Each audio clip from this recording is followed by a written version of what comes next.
Knockout legends in the building. Like, comment, and subscribe. So, my apologies, I've not been making videos for a while. Just had that nasty bug that's been going around. But anyway, onwards and upwards. So, I'm going to talk about Martin Bakole. Now, I'm going to play an audio by Martin Bakole, and he has a few choice words for certain people. Now, we do know he will be facing, I think, FA Ajagba in, I think it's either April or March. He was supposed to be reported to be facing Kabayel or Zhang, but they're facing each other now on the Riyadh card. But anyway, I want to play the clip, so with no further ado.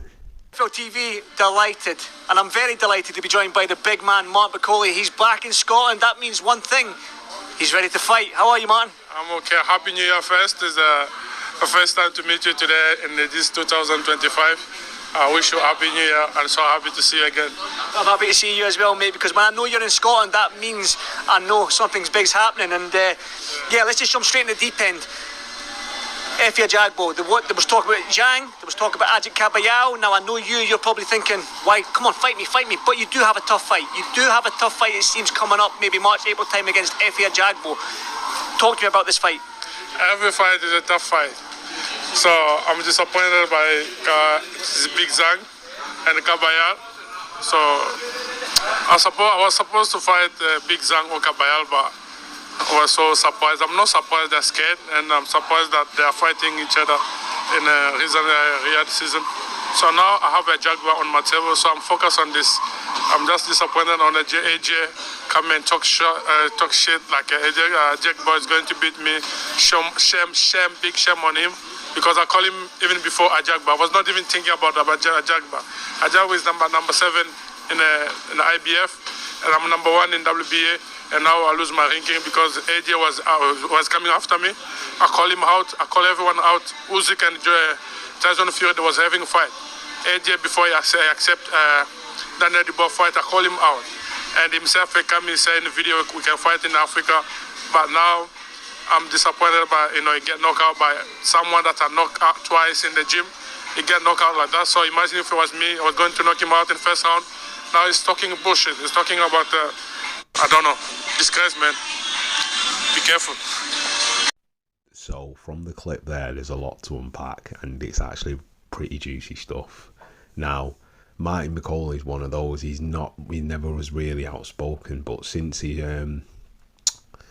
dealt with Big Baby, Jared Anderson, he's become more vocal. And since that run-in with Dillian White, where he was calling Dillian White out, he's been a lot more vocal, to the point that I think he's annoying certain people and pissing them off. But anyway, with the FA Ajagba fight coming up, he mentions he didn't even really have him on his radar. He was supposed to be fighting either Kabayel or Zhang.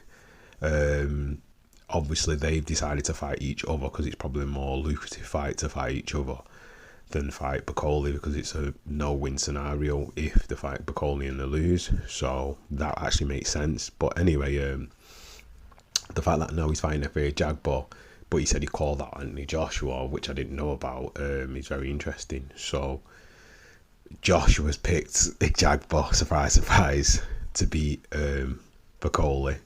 So the tribalism's going on in boxing. But apparently Bakole was saying that if they fought, they could have fought in Nigeria or in Africa. Obviously brought boxing to Africa and then fought each other. But it's a bit rich that Bakole wants to fight Joshua after he's come off a loss. But I suppose that's the best time to catch Joshua now. And Joshua probably wouldn't give him a big money fight anyway, just for the fact that he's probably a bit salty and bitter that he said what he said about him. But it serves Joshua right, because if Bakole's saying that he's knocked out Daniel twice in sparring, and you've been knocked out by him, then that means the rumours were true that you got knocked out in sparring by Daniel as well. But I keep saying this, styles make fights. It doesn't really matter where somebody is when they're coming up in the rankings, because in the sparring ring, anything can happen on the day if the right person turns up with the right style and the right mindset and the right tenacity and aggression and attitude and skill. You know what I mean? And that's even with head guards on and big gloves. So if he's knocking people out with those, Bakole, and same with Daniel, then he's going to have heavy hands. Do you know what I mean? You can see it. Same with Joshua, when he's knocking people out, he's going to have heavy hands. But Joshua's more concussive and he knocks them out probably with more volume shots that are precise. Daniel is just heavy-handed, same with Bakole. Big guy, Bakole, as well. You know what I mean? But anyway, it serves Joshua right. You know, I think the fact that he's picking Ajagba is just to get under Bakole's skin, and Bakole's getting his own back saying what he's saying. But I think Bakole needs to go back and revisit the Michael Hunter fight and avenge that loss. You know, apparently there was some insinuation that he was ill or whatever at the time when he took the fight or whatnot, but he still took it. But he does need to go back and revisit that. If he goes back and revisits that, then we can probably take him a lot more serious than we can, because a lot of it's just going to be a lot of smoke and no real fire, because no one's going to take Bakole serious, because it's a dangerous fight to fight him, because there's no really reward. It's just mostly risk, and most people are avoiding that because they don't want to lose now in 2025. But anyway, what are your thoughts on this? Leave your thoughts in the comment section. Like, comment and subscribe. And that is another one from the one and only Knockout Legends. Peace.